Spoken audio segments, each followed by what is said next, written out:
Bonjour, alors voici le plan de la semaine 15, la dernière semaine.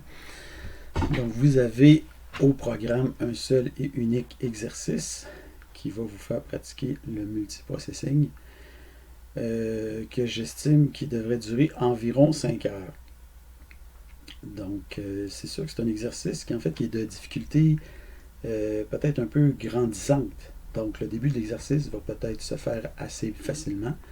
Puis la fin de l'exercice va peut-être se faire plus difficilement. Donc, sincèrement, je ne m'attends peut-être pas à ce que tout le monde fasse tout l'exercice au complet. Donc, c'est sûr que si vous êtes extrêmement bloqué vers la fin, puis que vous vous dites, vous acharnez de toutes vos forces à finir l'exercice, bien peut-être ça va vous prendre 15 heures. OK? Donc, je veux juste vous mettre en garde. Donc, si moi, je estime que 5 heures, c'est pour quelqu'un qui comprend les concepts puis qui fait les choses tranquillement, des fois en se frappant des fois des murs, des choses comme ça. Donc, c'est ça. Euh, donc, si on fait la temporalité de la chose, donc normalement, je vous demande normalement environ 6 heures de travail par semaine. Donc, j'ai toujours mes estimations qui sont les dernières semaines en dessous du 6 heures, mais qui finalement se révèlent souvent à être 6 heures ou un petit peu plus, 7 heures. Donc, je suis un peu désolé de ça, mais bon, c'est difficile pour moi de prévoir exactement le temps que ça prend et de prévoir aussi, d'avoir une bonne estimation de quelle est votre compréhension en réalité de toutes ces choses-là. C'est sûr que plus on avance dans le cours, plus plusieurs concepts viennent se mettre en partie là, puis je ne peux pas nécessairement à tout instant vous dire exactement c'est quoi la démarche qu'il faut faire, parce que votre but, c'est pas d'être des singes qui reproduisent qu'est-ce que je fais. Votre but, c'est de comprendre des choses. Donc, c'est pour ça que vers la fin, peut-être c'est plus difficile pour vous. Et avec le fait aussi que moi, des fois, je prends certaines choses pour acquis, puis que finalement, en réalité, c'était pas acquis, puis dans ce temps-là, c'est mon erreur. Donc, c'est ça. Si on fait le temps, ici, vous avez les excès des semaines précédentes. Donc, vous avez fourni un excès de travail de 1h45. Là-dedans, je ne compte pas les deux dernières semaines, la semaine 13 et 14, parce que je n'ai pas encore fait la comptabilisation de ces semaines-là. Donc, c'est possible que ça dépasse le 1h45. Peut-être ça va être 3h45 ou 4h. À ce moment-là, vous allez arriver ici avec un excès non reporté final d'environ peut-être 3 heures. Tout ça, c'est une question de moyenne. En fait, c'est pas la moyenne que je prends. J'ai toujours dit que je prenais la médiane. Mais disons qu'on peut dire la moyenne grosso modo. Donc, euh, bon, j'estime que c'est quand même pas si mal là, de dépasser le total de 3 heures, 3-4 heures à la fin de la session. Là. C'est pas si pire que ça, j'estime. Mais bon, de toute façon, ici, je vais faire le calcul à la fin et tout ça. Donc, c'est sûr que j'aurais aimé ça, pouvoir mieux balancer des fois les choses, mais j'ai plus de difficultés dans ce cours-là. Bon, c'est la deuxième session, deuxième année que je le donne. J'ai plus de difficultés à balancer les choses. Mais somme toute, en tout cas, je suis quand même assez satisfait. Donc, ce que je vais faire avant de terminer ici, en fait, vous avoir parlé de tout ça. Donc, en passant, bon, l'exercice ici, c'est sûr qu'il vaut quand même un pourcentage appréciable, comme vous allez vous en rendre compte sur les A.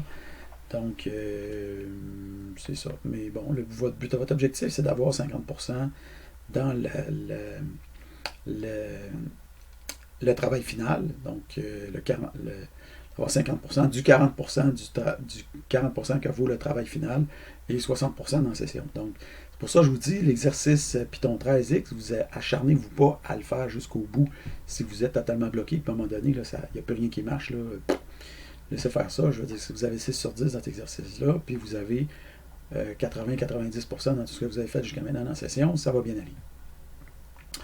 Peut-être vous parler ici de un peu le plan, la matière qui était prévue au plan de cours versus qu'est-ce qui a été fait. Donc, en vert, c'est ce qui a été vu. En jaune, c'est ce qui a été vu partiellement. Donc, il y a des choses aussi qu'on a vues qui ne sont pas nécessairement là-dedans. Donc, peut-être que ça ne rend pas totalement justice à ce qu'on a vu parce que moi, je trouve quand même que c'est quand même dans la session, on a réussi à faire quand même un bon contrat, je trouve. Donc, on a vu tout ce qui concerne l'utilisation d'un système d'exploitation, en tout cas beaucoup de choses. On n'a pas vu cependant ici l'encryptage et le hachage. En fait, j'avais un exercice prévu sur ça. Je l'avais même déjà créé. Mais à dernière minute, je me suis dit, bon là, soit que je m'embarque, je voyais que j'avais pas le temps de faire ça, puis de faire le multiprocessing en même temps. Ça fait que là, je me suis dit, bah, je vais aller vers le multiprocessing. Donc, c'est ça. Donc, j'ai pas eu le temps de faire encryptage, hachage.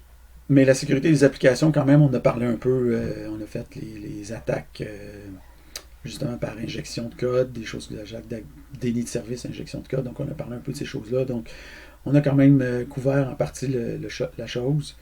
Bon, utilisateur et droit d'accès, planification des tâches, ça, je considère que c'est... pour moi, c'est pas super important de voir ces choses-là. Je veux dire, c'est de la gestion de système, je veux dire. Bon, c'est ça. Sincèrement, à vrai dire, ça m'intéresse absolument pas. Mais je considère aussi que c'est pas un truc super important dans le cours. Donc, comme je l'avais mis ici, là, les étoiles, ça veut dire que c'était plus secondaire, mais c'est ça. Ça, j'aurais quand même aimé voir ça, mais on n'a pas eu le temps. Pour ce qui est du reste, ici, on a tout vu ça, ces choses-là. Ensuite de ça, la programmation avec Python, ben, je pense qu'on peut dire qu'on l'a vu assez bien. La programmation au bas niveau, malheureusement, on n'a pas eu le temps, de quelque manière que ce soit. Et pour ce qui est de la programmation concurrente, donc normalement, c'est 4 semaines que j'avais prévu initialement, mais là, ça s'est ramassé sur les 2 dernières semaines du cours. Donc, les types de concurrence, on n'a pas abordé de façon théorique ces choses-là. Il y a toutes sortes de... On peut parler... Je n'ai parlé un peu quand même, le multithreading versus le multiprocessing. Donc, ça, c'est le plus fondamental. Là. Mais il y a plusieurs niveaux de multiprocessing. Puis il y a plusieurs niveaux des choses à ce niveau-là. Puis, c'est ça. On n'a pas parlé de toutes ces choses-là. Donc, il aurait fallu peut-être En tout cas, c'est ça. On n'a pas eu le temps de faire ça.